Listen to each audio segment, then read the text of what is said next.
নমস্কার। প্রবাসে আমরা বামপন্থী মানুষ যারা প্রবাসে আছেন, আজকের সময়ের চাহিদায়, সময়ের তাগিদে নিজেদেরকে চেতনার দিক থেকে সংঘবদ্ধ করা এবং নিজেদের আদর্শকে প্রচার করার জন্য তারা একটা ফেসবুক গ্রুপ খুলেছেন। আমার কাছে তারা আমন্ত্রণ জানিয়েছিলেন আজকে তাদের ফেসবুক পেজে রাত ৮টা থেকে লাইভ অনুষ্ঠানে উপস্থিত থাকার জন্য। নেটের সংযোগের জন্য একটু বিলম্ব হলো ৫-৭ মিনিট। তারা আমার জন্য যে বিষয়বস্তু নির্ধারণ করেছেন সেটা হচ্ছে বর্তমান সময় এবং বামপন্থা। নিশ্চিতভাবেই যে কোনো সময়ে বামপন্থা মানে মানুষের পাশে থাকা, মানুষের কাজের সঙ্গে থাকা, একই সঙ্গে মানুষকে উন্নত চেতনায় উন্নীত করবার কাজ করে যাওয়া। 1848-এ দুই জার্মান যুবা কার্ল মার্কস এবং ফ্রেডরিক এঙ্গেলস যখন কমিউনিস্ট ইস্তেহার লিখেছিলেন, জার্মান কমিউনিস্ট পার্টির বা জার্মান কমিউনিস্ট লীগের মুখপত্র হিসেবে তখন থেকে সমাজ বদলের স্বপ্ন ছড়াতে শুরু করে।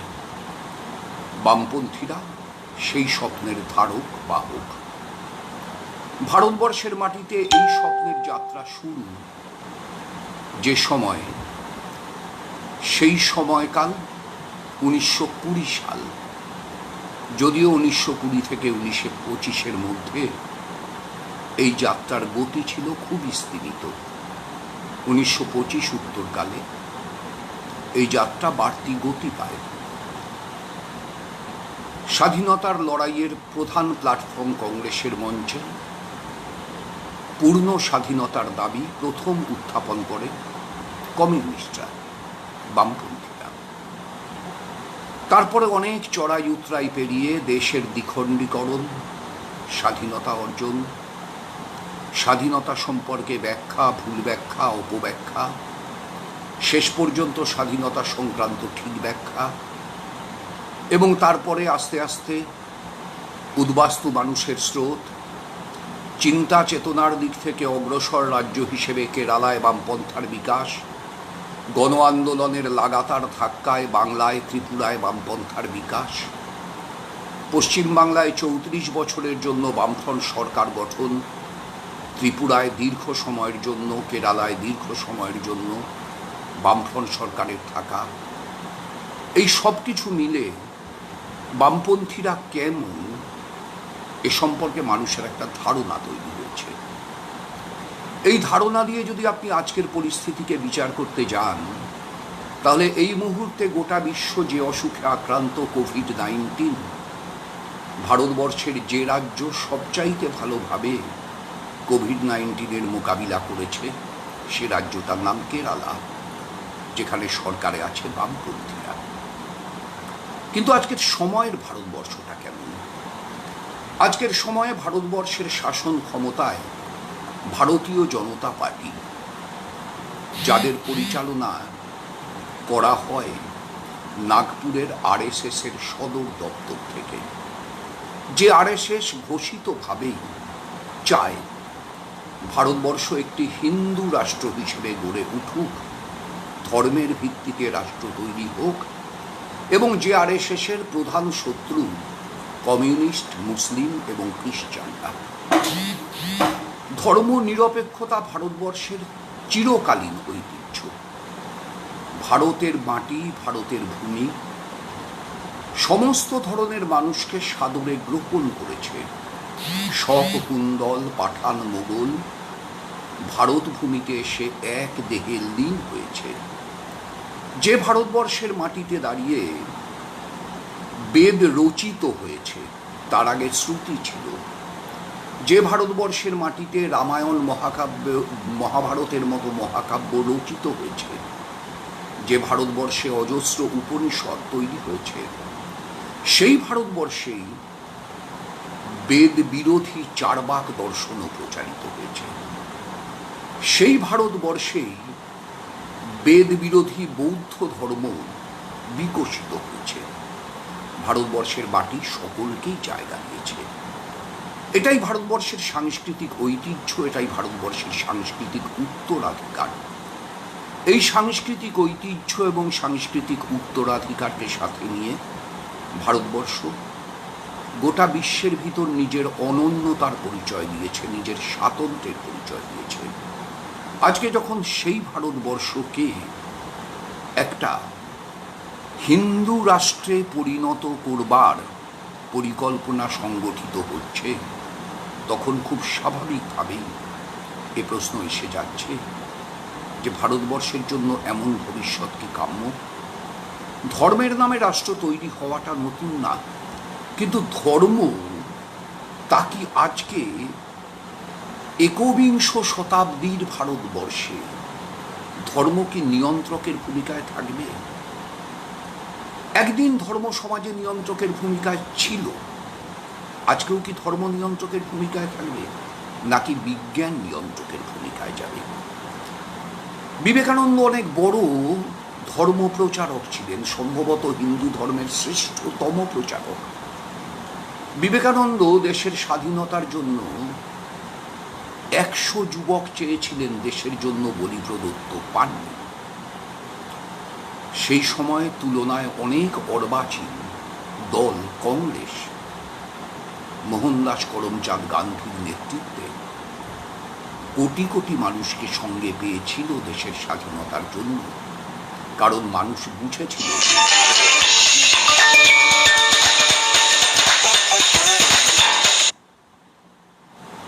ধর্মের কাজ না, রাজনীতির কাজ। আজকেও ঠিক সেই রকম ভাবে ধর্মীয় রাষ্ট্র তৈরি করবার জন্য এবং শ্রেণীগতভাবে পুঁজিপতিদের স্বার্থ রক্ষা করবার জন্য ভারতবর্ষের সরকার পরিচালিত হচ্ছে। পুঁজিপতিদের স্বার্থ রক্ষার জন্য সরকার পরিচালিত হচ্ছে তার প্রমাণ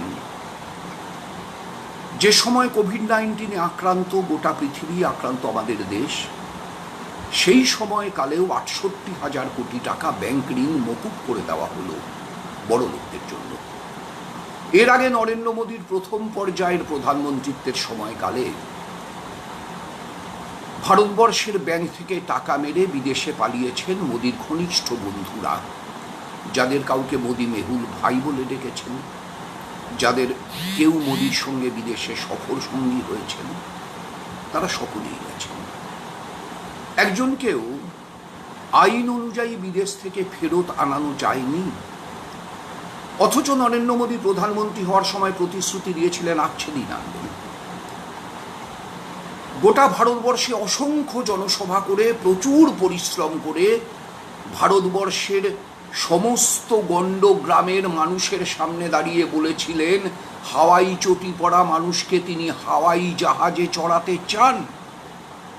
আর কোভিড-19 সময় আমরা দেখেছি গোটা দেশের 14 কোটি মানুষ যারা তাদের জীবিকার কারণে নিজের বাসস্থান এলাকায় থাকতে পারেন না, তাদের যেখানে কাজ করেন সেখান থেকে বাসস্থানে ফিরবার জন্য পায়ে হেঁটে মাইলের পর মাইল, কিলোমিটারের পর কিলোমিটার পথ হাঁটতে হয়েছে। রাত্রে বিশ্রামের ফাঁকে ঔরঙ্গাবাদে রেল লাইনের শুয়ে রেলের চাকায় ছিন্ন ভিন্ন হয়ে গেছে 16টা দেহ। পথশ্রমে ক্লান্ত হয়ে পথের মধ্যে মারা গেছেন অন্তঃসত্ত্বা মা। সন্তানকে পিঠে নিয়ে হাঁটতে হাঁটতে শেষ পর্যন্ত আর হেঁটে ফিরতে পারেননি বাবা। প্রচণ্ড তৃষ্ণায় ফেটে যাওয়া ছাতি নিয়ে পথের মধ্যে জীবন দিয়েছেন তিনি। যে 14 কোটি মানুষ ভারতবর্ষের শ্রমের বাজারে শ্রম দান করে সামান্য সংসার চালানোর আয় করতেন, সরকার তাদের দিকে তাকান। যে মানুষ কোভিড-19 লকডাউন পরিস্থিতিতে জীবিকার অভাবে জীবন ধারণে অসমর্থ হয়েছেন, সরকার তাদের দিকে তাকাননি, সরকার তাকিয়েছেন ব্যাংক লুটেরাদের দিকে। আবার যখন সরকার জনতার চাপে বাধ্য হয়েছেন রেশনে খাদ্যদ্রব্য সরবরাহ করতে, তখন এ রাজ্যের সরকার যে দল পরিচালনা করেন সেই তৃণমূল কংগ্রেস, সেই দল রেশনের চাল চুরি করতে গিয়ে ধরা পড়েছে। একই সঙ্গে রেশনের চাল চুরি করতে গিয়ে ধরা পড়েছে জলপাইগুড়িতে শাসক দল বিজেপিও। এখন পশ্চিমবাংলায় বাড়তি চুরি হচ্ছে আমফান ঝড় পরবর্তীকালে ত্রাণ সামগ্রী। রাজ্যে স্বৈরাচার, দেশে স্বৈরাচার, এই দুই স্বৈরাচারের মাঝে বামপন্থীরা লড়ে যাচ্ছেন। আর বামপন্থীদের লড়াইকে বিপথে পরিচালিত করবার জন্য তৃণমূল এবং বিজেপির কেনা মিডিয়াগুলো উঠে পড়ে লেগেছে। অতি সম্প্রতি একটি নামকরা চ্যানেল একটি সমীক্ষা দেখিয়েছে। সমীক্ষায় তারা শুরুতে বলছেন 87% ভোটার গতবার যাকে ভোট দিয়েছিলেন তারা তার পরিবর্তন করবেন না। আচ্ছা, গতবার মানে 2019-এর লোকসভা, 2018-এর পঞ্চায়েত, নাকি 2016-র বিধানসভা? যদি 2016-র বিধানসভায় যারা যাকে ভোট দিয়েছিলেন তার 87% মত পরিবর্তন করবে না হয়, তাহলে ফলাফলের বিন্যাস একরকম হবে। বিধানসভা টু বিধানসভা তাই হওয়া উচিত। আর যদি 2019-এর লোকসভায় 87% যাকে ভোট দিয়েছিলেন ভোট পরিবর্তন করবে না হয়, তাহলে ফলাফল আরেক রকম হবে। যারা সমীক্ষা করলেন তারা একবারও বললেন না গতবার মানে কোন নির্বাচন, 2019-এর লোকসভা না 2016-র বিধানসভা। বিধানসভার নির্বাচনে বিধানসভায় কাকে ভোট দিয়েছিলেন সেটাই তো প্রাসঙ্গিক। লোকসভার নির্বাচন তো জাতীয় পরিস্থিতি বিচার করে হয়, বিধানসভার নির্বাচন তা হয় না। একটা জাতীয় পরিস্থিতি, উগ্র জাতীয়তাবাদের পরিবেশ নির্মিত হয়েছিল আমাদের দেশে। পুলওয়ামায় পরিকল্পিত ঘটনা ঘটানো হয়েছিল, গুজরাটে রেজিস্ট্রেশন করা গাড়িকে বিস্ফোরক বোঝাই করে 30টার বেশি সামরিক বাহিনীর কনভয় যেখানে থাকবে না সেখানে শতাধিক গাড়ির কনভয় পাঠিয়ে দিয়ে সেখানে সেই বিস্ফোরক বোঝাই গাড়ি ঢুকে আমাদের জওয়ানদের মেরে ফেলেছিল। মৃত্যুর কারণ হয়েছিল কোন জঙ্গি গোষ্ঠী দাবি করেছিল এটা বড় কথা নয়, বড় কথা হচ্ছে আমাদের ইন্টেলিজেন্স কোথায় ছিল। গুজরাটে রেজিস্ট্রেশন হওয়া একটা গাড়িতে বিস্ফোরক বোঝাই হলো, গুজরাট থেকে কাশ্মীর পর্যন্ত গেল, খবর রাখলাম না কেন আমরা? আমাদের আর্মিরা তারা হেলিকপ্টারে যেতে চেয়েছিলেন, যেতে দিলাম না কেন আমরা? নিয়ম ভাঙলাম কেন আমরা? 30টার বেশি গাড়ির কনভয় গেল কেন একসাথে? এই প্রশ্নগুলো উচ্চারিত হতে পারল না, কারণ ততদিনে মিডিয়া উগ্র জাতীয়তাবাদের প্রচারে এমন উল্লাস এবং হর্ষের সঙ্গে মেতে উঠেছে 56 ইঞ্চির সাহস দেখানোর জন্য। তারপরে সেই 56 ইঞ্চি বালাকোটে ঝামেলা হামলা করবে। এটা স্যাটেলাইটের যুগ। হামলা করে কি কি বিনষ্ট করলাম তার কোনো ছবি আজ পর্যন্ত দিতে পারল না আমাদের সেনাবাহিনী। শুধু দাবি করা হলো উপযুক্ত জবাব দেওয়া হয়েছে। আর আন্তর্জাতিক মিডিয়া বলল কয়েকটা পোড়া ইউক্যালিপটাস গাছ আর একটা জীর্ণ বাড়ির ধ্বংসাবশেষ ছাড়া কিচ্ছু পাওয়া যায়নি। তাহলে কি পুলওয়ামা বালাকোট দুটোই গোটা? কোনোটাকে কেন্দ্র করেই পাকিস্তানের সেরকম রিয়াকশন দেখা গেল না কেন? আগে থেকে ঠিক করা, এখানে আমি ক্ষমতায় থাকবো, ওখানে তুমি ক্ষমতায় থাকবে, এখানে আমি মুসলিম বিদ্বেষ প্রচার করব, ওখানে তুমি হিন্দু বিদ্বেষ প্রচার করবে। যে কোনো দেশে ফ্যাসিবাদ প্রতিষ্ঠার শর্ত এটাই যে ফ্যাসিবাদ তার সমস্ত চরিত্র নিয়ে পুঁজিকে বিকশিত হতে দেয়, আর মানুষ যখন অন্ন, বস্ত্র, বাসস্থান, চিকিৎসা এই সব কিছুর দাবি করে, তখন সীমান্তে যুদ্ধের বাজনা বাজিয়ে দেয়। আজকে হয়তো ঠিক সেই একই ঘটনা লাদাখে ঘটছে। চীনের চেয়ারম্যান আমাদের চেয়ারম্যান না। লাদাখ সম্পর্কে চীনের দৃষ্টিভঙ্গির আমরা বিরোধী, ভারতের কমিউনিস্ট পার্টি মার্ক্সবাদী। কিন্তু চীনের সঙ্গে ভারতের যুদ্ধ কি আমরা চাই না? চাই না। যারা ফেসবুকের ওয়াল ভরিয়ে দিচ্ছেন চীনা দ্রব্য বয়কট করুন বলে, অর্ণব গোস্বামী চীনা দ্রব্য বয়কট করার ডাক দিচ্ছেন যে প্রোগ্রাম থেকে, সেই প্রোগ্রামটার স্পন্সরারের তালিকায় ভিভো, চাইনিজ কোম্পানি।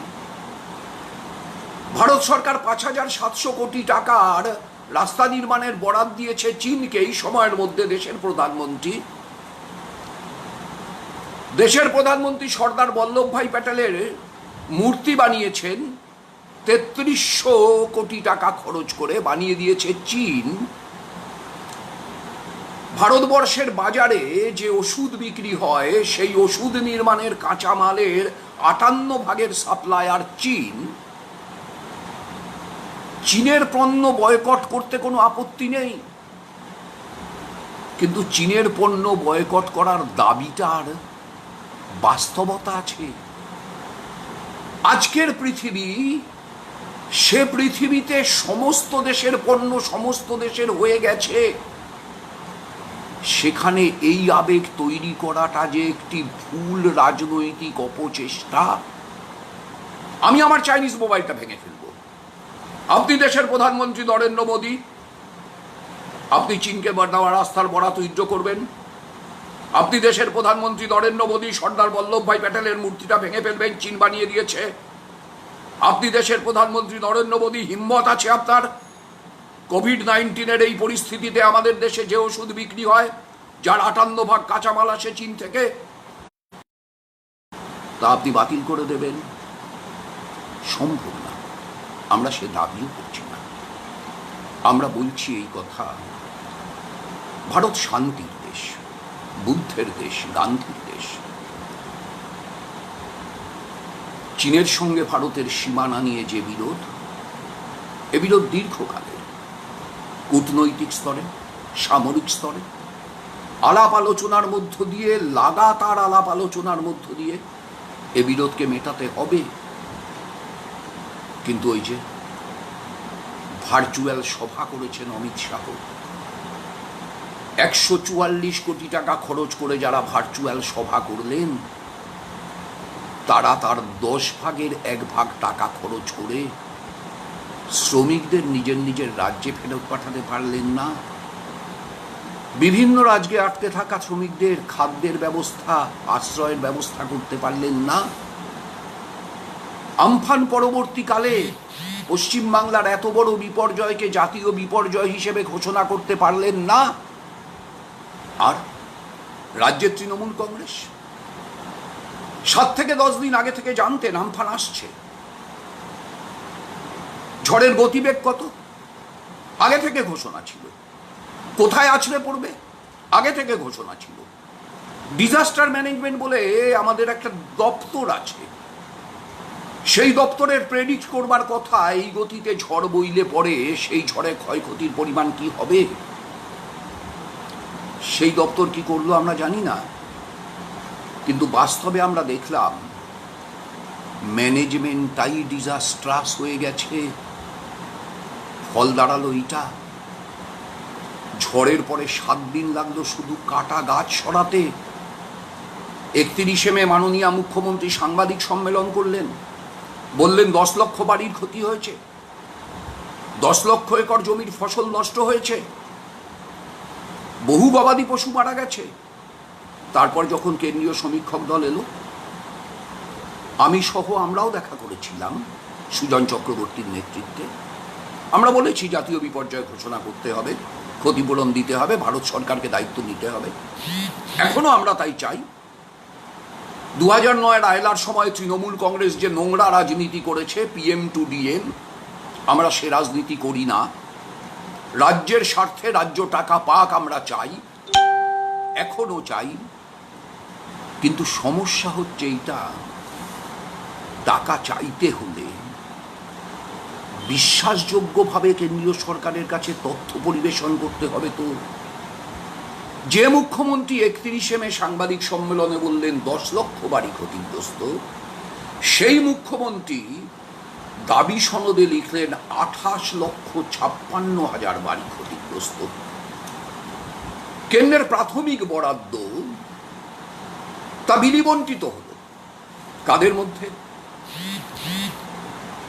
নদিয়া জেলার শান্তিপুরে বেলগড়িয়া 1, বেলগড়িয়া 2 গ্রাম পঞ্চায়েতের প্রধানের স্ত্রীদের অ্যাকাউন্টে বাড়ির ক্ষতির জন্য 20,000 টাকা করে ঢুকল। দুজনের কারো বাড়ির সামান্যতম ক্ষতি হয়নি। তারা তৃণমূল কংগ্রেসের পঞ্চায়েতের প্রধানের স্ত্রী, তাদের নামে বাড়ি। নদিয়া জেলার কল্যাণী ব্লকের মাঝদিয়ায় 28 জন এই টাকা পেল প্রথম লটে। তার 20 জন তৃণমূল কংগ্রেসের কর্মী, যাদের বাড়ির কোনো ক্ষতি হয়নি। অর্থাৎ কেন্দ্র থেকে টাকা নেও আর সেই টাকা লুট করো। এমনিতেই এই রাজ্যটায় কাটমানির সরকার চলে, সবাই জানেন। তৃণমূল কংগ্রেসের লোকেরা অভিযোগ করে পিসির ভাইপো নাকি কাটমানির মাস্টার, ওভারলোডের লরি পিছু নাকি 6,100 টাকা করে তাকে দিতে হয়। বালি খাদান থেকে বালির লরি, তার নাকি নির্দিষ্ট টাকা বরাদ্দ আছে। সেচ দপ্তরের যে কোনো কাজের জন্য তার নাকি নিশ্চিত করা আছে কত শতাংশ তার কাছে যাবে। ত্রিফলা আলোর বরাত নাকি একটি নির্দিষ্ট কোম্পানি বা তার সাবসিডিয়ারিজরাই পেয়েছিল। গোটা পশ্চিমবাংলাকে সুন্দর করার জন্য নীল সাদা রঙের অর্ডার একটি নির্দিষ্ট দোকানেই দেওয়া হয়েছিল। এই সব কিছু পশ্চিমবাংলার মানুষ জানেন। তৃণমূল কংগ্রেস এবং চুরি সমার্থক শব্দ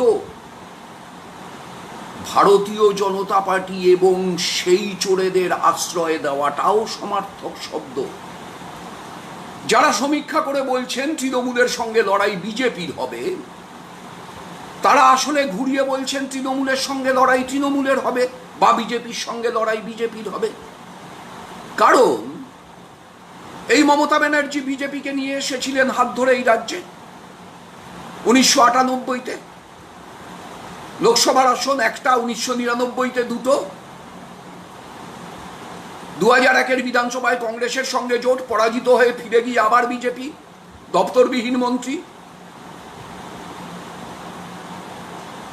নাগপুরে আরএসএসের সদর দপ্তরে গিয়ে আরএসএসকে সাচ্চা দেশপ্রেমিক আখ্যা দিয়ে আপনারা যদি 1% সাহায্য করেন পশ্চিমবাংলায় সরকার ফেলে দেব দাবি করা, আর আরএসএসের কাছ থেকে সাক্ষাৎ দুর্গা উপাধিতে ভূষিতা হয়ে পশ্চিমবাংলায় ফিরে ষড়যন্ত্রের জাল বুনে সিঙ্গুরের সম্ভাবনাকে, নন্দীগ্রাম কিংবা নয়াচরের সম্ভাবনাকে বিনষ্ট করাই সব কিছুর মূলে আমাদের রাজ্যের মুখ্যমন্ত্রী।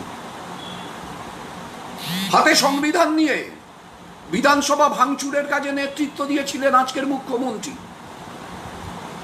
তাপসী মালিকের বাবা অভিযোগ করেছেন তার মেয়েকে সিপিএম খুন করেনি, খুন করেছে তৃণমূল কংগ্রেস। সেদিন তিনি প্রলোভনের জন্য মিথ্যে বলেছিলেন। আজকে সেই তাপসী মালিকের মূর্তি জঙ্গলে চাপা পড়ে যাচ্ছে। মমতা ব্যানার্জির আর তাপসী মালিককে প্রয়োজন নেই, যেমন রিজওয়ানুর রহমানকে প্রয়োজন নেই। রিজওয়ানুরের মা ইনসাফ চেয়েছিলেন। সমস্ত রাস্তায় প্ল্যাকার্ড লাগানো হয়েছিল, হোর্ডিং লাগানো হয়েছিল, ইনসাফ চাই, হামে ইনসাফ চাহিয়ে। প্রিয়াঙ্কা টোডির বাবা আজকে তৃণমূল কংগ্রেসের মারওয়ারি সেলের নেতা, রিজওয়ানুরের ভাই রুকবানুর এমএলএ একদিনের জন্য রুকবানুর বিধানসভায় তার ভাইয়ের হত্যা তদন্তের কি হলো, অপরাধীরা কবে ধরা পড়বে জানতে চাননি, একদিনের জন্য না। রিজওয়ানুরের মাও চুপ করে গেছেন। আমি জানি না, বয়স হয়েছিল সে সময়, দেখেছিলাম। আশা করি তিনি এখনো জীবিত আছেন। থাকলে আরেকবার এসে বলুন আমার ছেলের মৃত্যুর ইনসাফ কি হলো। এই সব যে পরিকল্পনার ফসল, ষড়যন্ত্রের ফসল, তা দিনের আলোর মতো মানুষের কাছে পরিষ্কার। আর যত মানুষের কাছে এগুলো দিনের আলোর মতো পরিষ্কার হচ্ছে, তত মানুষ বুঝছেন যে মুকুল রায়ের পক্ষে তৃণমূল কংগ্রেস ছেড়ে বিজেপিতে যাওয়া সম্ভব। শঙ্কুদেব পণ্ডা, সব্যসাচী দত্ত, সৌমিত্র খান, খোদ লকেট চ্যাটার্জি, এরা সকলেই তৃণমূল কংগ্রেসে ছিলেন, বিজেপিতে চলে গেছেন। তাহলে কি বিজেপির সাথে বিজেপির লড়াই হবে পশ্চিমবাংলায়? মমতা ব্যানার্জির সঙ্গে মুকুল রায়ের লড়াই মানে কি? তৃণমূলের সাথে তৃণমূলের লড়াই। সৌমিত্র খাঁর সঙ্গে তৃণমূলের লড়াই মানে কি? বিজেপির সাথে বিজেপির লড়াই। একই মুখ বিজেপিতে ছিল, একই মুখ তৃণমূলে আছে। মুখগুলো বদলায় না, জার্সি বদলায়। মানুষকে কি ভাবেন এই সমীক্ষকের দল? মানুষ বোঝে না মুখগুলো কার। গোটা কোভিড-19 সময়ে মানুষ তাদের অভিজ্ঞতায় দেখেছেন সরকারে নেই বামপন্থীরা, কিন্তু মানুষের দরকারে বামপন্থীরা আছেন। হ্যাঁ, সীমিত স্বার্থ। আমরা কোনো সময় দাবি করিনি সব মানুষের সব প্রয়োজন আমরা মেটাতে পারবো, সব মানুষের সব সমস্যার সমাধান সরকারের কাজ, আমাদের না, আমরা পারবো না। কিন্তু সরকার যখন অনুপস্থিত, সরকারকে যখন খুঁজে পাওয়া যাচ্ছে না, এমনকি গাছ কাটার জন্য যখন সেনাবাহিনী ডাকতে হচ্ছে, উড়িষ্যার দমকল বিভাগকে ডাকতে হচ্ছে, যখন সরকার নেই কোথাও, যাদের রেশন কার্ড নেই তারা খাদ্য পাচ্ছেন না, ফুড কুপন ডিস্ট্রিবিউশনের নামে দুর্নীতি হচ্ছে, ঘর দেওয়ার নামে দুর্নীতি হচ্ছে, মনরেগার কাজের নামে দুর্নীতি হচ্ছে, জব কার্ড এক জায়গায় জমা করে কাটমানি খেয়ে তার অ্যাকাউন্টে কিছু টাকা দিয়ে দেওয়া হচ্ছে। এই গোটা বিষয়টা যে সময় সংগঠিত হচ্ছে, সেই সময় মানুষের পাশে থেকেছে বামপন্থীরা, সীমিত স্বার্থ নিয়ে, সীমিত সামর্থ্য নিয়ে। কিন্তু মানুষ বন্ধু চিনেছেন। 34 বছরে মানুষ বন্ধু চিনেছিলেন। হ্যাঁ, আমরা ত্রুটি বিচ্যুতিবিহীন ছিলাম না, কিন্তু আমাদের উদ্দেশ্য, আমাদের আদর্শ, যে পশ্চিমবাংলায় 100 জনের ভিতর 16 জন মানুষ স্বাক্ষর ছিলেন, 84 জন নিরক্ষর ছিলেন, সেই পশ্চিমবাংলায় 100 জনের ভিতর 96 জন মানুষকে সাক্ষরতার আলোয় আমরা এনেছিলাম। 1977 সালে 2 লক্ষ ছেলে মেয়ে মাধ্যমিক পরীক্ষা দিয়েছিল। 2011 সালে 10 লক্ষ ছেলে মেয়ে মাধ্যমিক পরীক্ষা দিয়েছিল। এখন সংখ্যাটা আবার কমতে থাকছে প্রত্যেক বছর আগের বছরের তুলনায়। এত স্কুল, এত কলেজ, পশ্চিমবঙ্গবাসী যে কেউ তার বাড়ির চারধারে তাকালে পড়ে যে স্কুলটা দেখতে পাবেন সেই স্কুলটা বাম আমলে তৈরি, যে কলেজটা দেখতে পাবেন সে কলেজটা বাম আমলে তৈরি, যে রাস্তাটা দেখতে পাবেন সে রাস্তাটা বাম আমলে তৈরি, যে পানীয় জলের কলটা দেখতে পাবেন সেটা বাম আমলে তৈরি। হ্যাঁ, নীল সাদা রং হয়েছে এই আমলে। যে ব্রিজটা এই আমলে তৈরি হচ্ছিল সে ব্রিজটা ভেঙে পড়ে গেছে। আর এই আমলে শুধু দেখেছেন একটু ক্ষমতা অর্জনের জায়গায় তৃণমূল কংগ্রেসে গেলে তার একতলা বাড়ি 4 তলা হতে সময় নেয়নি, একটা সাইকেল 3টে মোটর গাড়ি হতে সময় নেয়নি। গ্রামের পঞ্চায়েত থেকে শুরু করে শহরের মিউনিসিপ্যালিটি, সব জায়গায় মানুষ সাদা চোখে এই সত্যকে দেখছেন। সেই মানুষ কোভিড-19 সময়, আমফান পরবর্তী সময় বামকর্মীদের দেখছেন জনতার রান্নাঘর চালাতে, দিনের পর দিন, মাসের পর মাস। বামকর্মীদের দেখছেন ত্রাণ সামগ্রী নিয়ে আজ এখানে কাল ওখানে ছুটে যেতে। বামকর্মীদের দেখছেন লকডাউনে বন্দি বয়স্ক মানুষের ওষুধটা তার বাড়িতে এনে পৌঁছে দিতে। বামকর্মীদের দেখছেন গরিব মানুষের কাছে বিনা পয়সায় সবজি বাজার নিয়ে যেতে। বামকর্মীদের দেখছেন সমস্ত ক্ষেত্রে সীমিত সামর্থ্য নিয়ে মানুষের পাশে দাঁড়াতে। এই সীমিত সামর্থ্য নিয়ে মানুষের পাশে দাঁড়ানো, আমরা ঠিক এই কথাটাকেই জোর দিতে চাই। কোনো সময়ের জন্য দাবি করি না আমরা সবটা করতে পারব না। কিন্তু এই যে এত এত শ্রমিক বাংলা থেকে বাইরে কাজে চলে গেল, মাননীয় মুখ্যমন্ত্রী বলুন তো, সেদিন মমতা ব্যানার্জির ধর্ণা মঞ্চে তাকে সমর্থনের জন্য আসা, আজকে দেশের প্রতিরক্ষা মন্ত্রী রাজনাথ সিং বলুন তো, লকেট চ্যাটার্জি বলুন তো, সিঙ্গুরে যদি মোটর গাড়ির কারখানাটা হতে পারত, পশ্চিমবাংলার অর্থনীতির গতিমুখ কোথায় যেত? নয়াচরে যদি কেমিক্যাল হাব হতে পারত, শালবনীতে যদি 28,000 কোটি টাকা বিনিয়োগে শালবনীদের জিন্দালদের ইস্পাত কারখানা হতে পারত, যদি ইনফোসিস, উইপ্রো, রাজারহাট আইটি হাবে যে সামান্য সুযোগ সুবিধা চেয়েছিল, যা দিতে সরকার সম্মত ছিল, সেইটুকু তাদেরকে দিয়ে যদি আমাদের রাজ্যের মাটিতে তথ্য প্রযুক্তি শিল্পের আরো বিকাশ ঘটানো হতো, বাংলার বেকারত্ব এই জায়গায় থাকত? এত অসহায় হতো বাংলার অবস্থা? মাননীয় মুখ্যমন্ত্রী বলেছিলেন সেদিন, 6 মাসে শিল্প কি করে আনতে হয় দেখিয়ে দেব। কটা শিল্প এসছে বাংলায়? অতি বড় তৃণমূল কংগ্রেসের সমর্থক নেতা কর্মী একটা শিল্পের নাম বলতে পারবেন? বলবেন জোম্যাটো, সুইগি, সব চাইনিজ। ওলা, উবের, চীনের শেয়ার আছে, এটা শিল্প? প্রয়োজন শ্রম নিবিড় শিল্প, বড় শিল্প, ভারী শিল্প। উল্টে এই আমলে যেসবের মতো আন্তর্জাতিক খ্যাতি সম্পন্ন কোম্পানি বন্ধ হয়ে গেছে, কল্যাণী স্পিনিং মিল বন্ধ হয়ে গেছে, হিল মোটরের মতো কারখানা বন্ধ হয়ে গেছে, একটার পর একটা জুট মিল বন্ধ হয়েছে। একটা নতুন শিল্প, শ্রমনিবিড় শিল্প গড়ে ওঠেনি। 1 মেগাওয়াট নতুন বিদ্যুৎ উৎপাদিত হয়নি। 14 বছরে, এই 9 বছরে 14 বার বিদ্যুতের দাম বেড়েছে। হ্যাঁ, লোডশেডিং নেই, থাকবে কি করে বলুন তো? শিল্পে যদি বিদ্যুতের চাহিদা কমে যায়, তাহলে লোডশেডিং হবে কেন? হওয়ার তো কথা না। শিল্প নেই, শিল্পে বিদ্যুতের চাহিদা নেই, সুতরাং লোডশেডিংও নেই। কিন্তু বাস্তবে পশ্চিমবাংলা অর্থনৈতিক দিক থেকে ক্রমশ পিছিয়ে পড়ছে। মুখ্যমন্ত্রী প্রায়ই বলতেন, এখনো বলেন, ঋণের বোঝা চাপিয়ে গেছে বামফ্রন্ট সরকার। 47 থেকে 2011 পর্যন্ত 1,87,000 কোটি টাকা ঋণ ছিল। আজকে সেটা 4,58,000 কোটি টাকায় কে নিয়ে গেল? বামফ্রন্টের সরকার।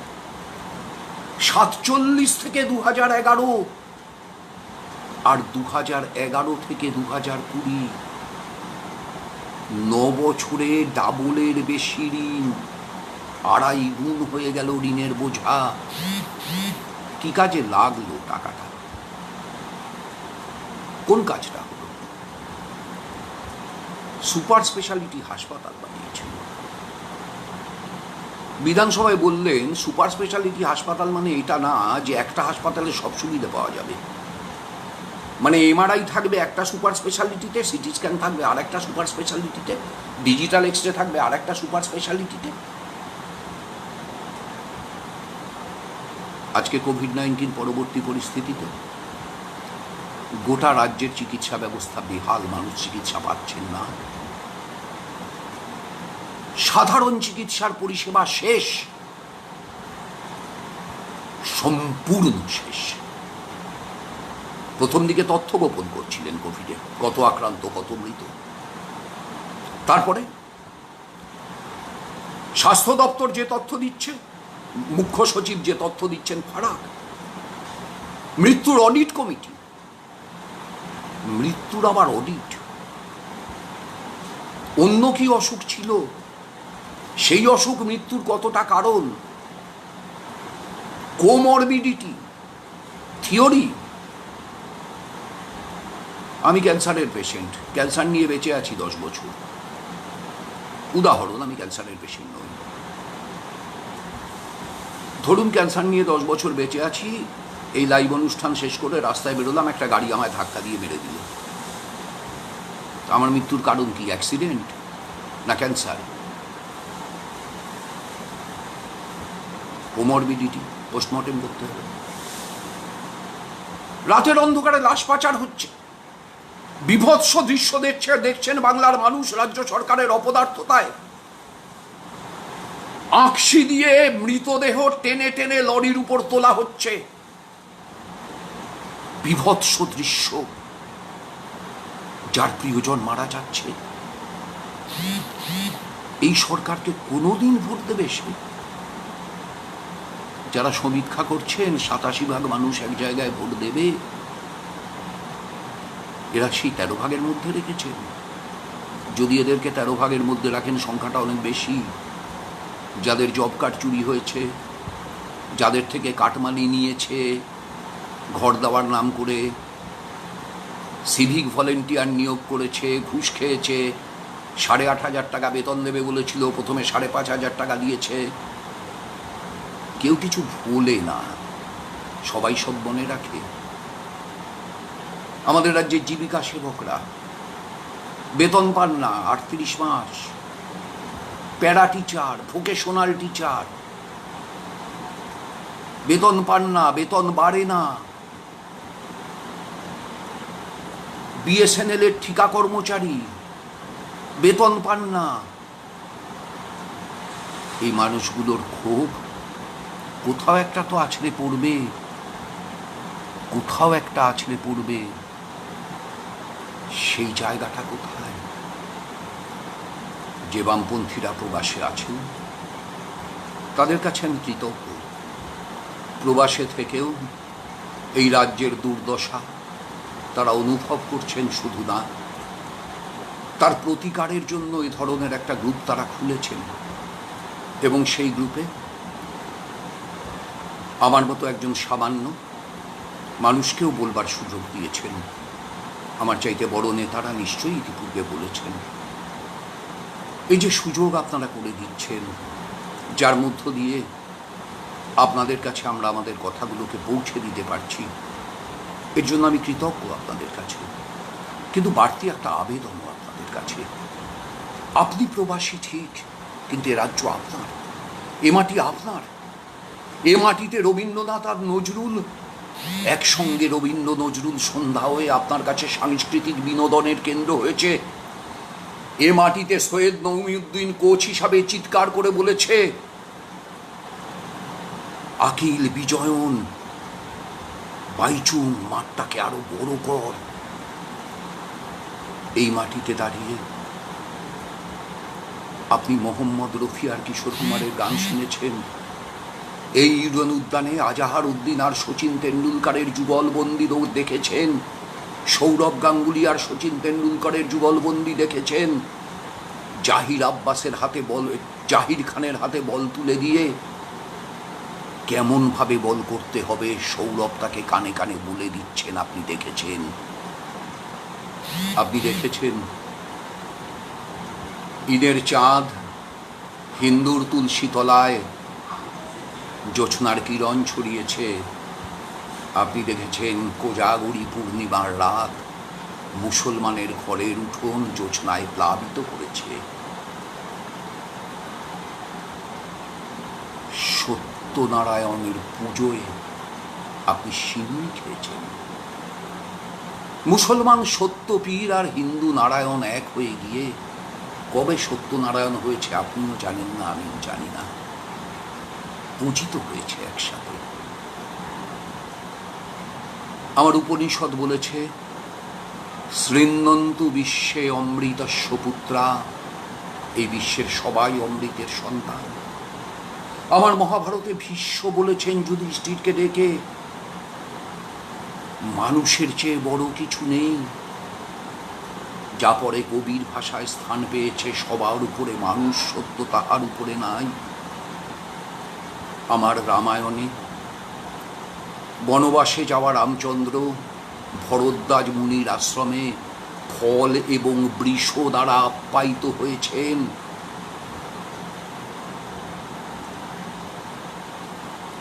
আমার চারবাক বেদকে প্রশ্ন করেছে। আমার সম্মুখ রামায়ণ পাঠ করতে, বেদ পাঠ করতে গিয়ে জীবন দিয়েছে। আজকেও দলিত মানুষ জীবন দিচ্ছে গোটা দেশে।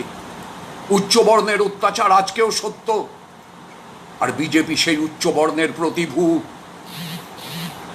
দলিত হত্যা করাটা তাদের প্রত্যেক দিনের কাজ। এই মানুষগুলো যেমন বাংলার দিকে তাকিয়ে আছে, তেমন আপনারা যারা প্রবাসী আছেন আপনাদের দিকে তাকিয়ে আছে। আপনাদের সাহচর্য চায় এই মানুষগুলো, আপনাদের সমর্থন চায় এই মানুষগুলো। আমার বিনম্র আবেদন আপনাদের কাছে, সেই সাহচর্য নিয়ে 2021 বিধানসভা নির্বাচনের লড়াই, বাংলার ভবিষ্যৎ নির্মাণের লড়াই, বাংলার স্বপ্নকে বাঁচিয়ে রাখার লড়াই, অথবা বাংলার স্বপ্নকে শেষ করে দেওয়ার শক্তির বাংলার মাটিতে পা রাখার জায়গা তৈরির লড়াই। বড় কঠিন সেই লড়াই। আমরা প্রত্যেকে যদি জীবন বাজি রেখে সে লড়াইয়ে না নামি, আমরা প্রত্যেকে যদি না বিশ্বাস করি, না বুঝি ধর্ম নিরপেক্ষতা আমাদের অস্ত্র, বামপন্থীরা এবং কংগ্রেসের জোট ছাড়া ধর্ম নিরপেক্ষতাকে রক্ষা করবার বিকল্প শক্তি নেই, সেই শক্তিকে আজকে এক জায়গায় দাঁড়াতেই হবে। আদর্শগত বিরোধ যাই থাক না কেন তাকে পিছনে সরিয়ে রেখে আমার দেশের ধর্ম নিরপেক্ষতার আদর্শ, আমার দেশের আগামী বিকাশের সম্ভাবনাকে বাঁচিয়ে তুলতে হবে। সেটা বাঁচিয়ে তুলবার লড়াই লড়তে হলে আপনারা প্রবাসী বাঙালিরা, আপনারা প্রবাসী বামপন্থীরা আমাদের সাথে, আমাদের পাশে, আমাদের সাহায্যে, আমাদের সহায়তায়, আমাদের পরামর্শদাতার ভূমিকায় নিশ্চয়ই নিশ্চয়ই থাকবেন, এই আবেদন। ধন্যবাদ, নমস্কার।